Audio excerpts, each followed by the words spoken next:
Genesis, chapter 3.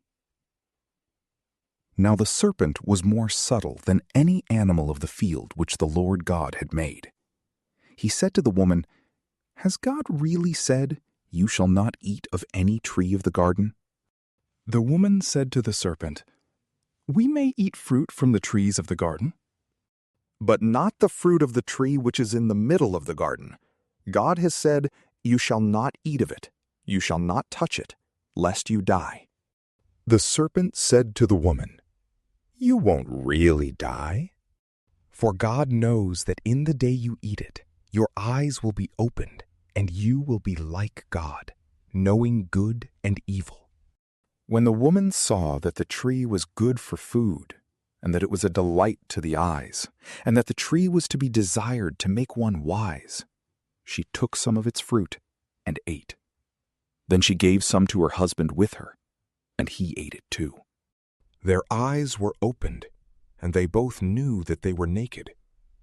They sewed fig leaves together and made coverings for themselves. They heard the Lord God's voice walking in the garden in the cool of the day, and the man and his wife hid themselves from the presence of the Lord God among the trees of the garden. The Lord God called to the man and said to him, "Where are you?" The man said, "I heard your voice in the garden, and I was afraid, because I was naked, so I hid myself."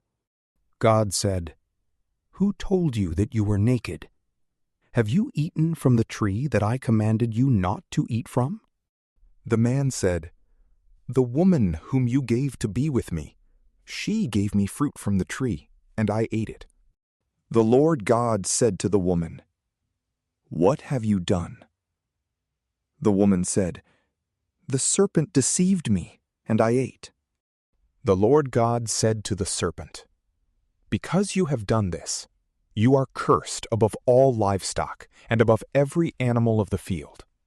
You shall go on your belly, and you shall eat dust all the days of your life. I will put hostility between you and the woman, and between your offspring and her offspring.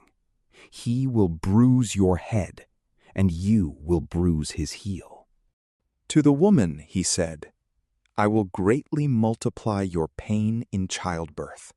You will bear children in pain. Your desire will be for your husband, and he will rule over you." To Adam he said, "Because you have listened to your wife's voice, and have eaten from the tree, about which I commanded you, saying, 'You shall not eat of it,' the ground is cursed for your sake. You will eat from it with much labor all the days of your life. It will yield thorns and thistles to you, and you will eat the herb of the field. You will eat bread by the sweat of your face until you return to the ground, for you were taken out of it. For you are dust, and you shall return to dust." The man called his wife Eve, because she would be the mother of all the living. The Lord God made garments of animal skins for Adam and for his wife, and clothed them. The Lord God said, "Behold, the man has become like one of us, knowing good and evil. Now, lest he reach out his hand, and also take of the tree of life, and eat, and live forever." Therefore the Lord God sent him out from the Garden of Eden, to till the ground from which he was taken.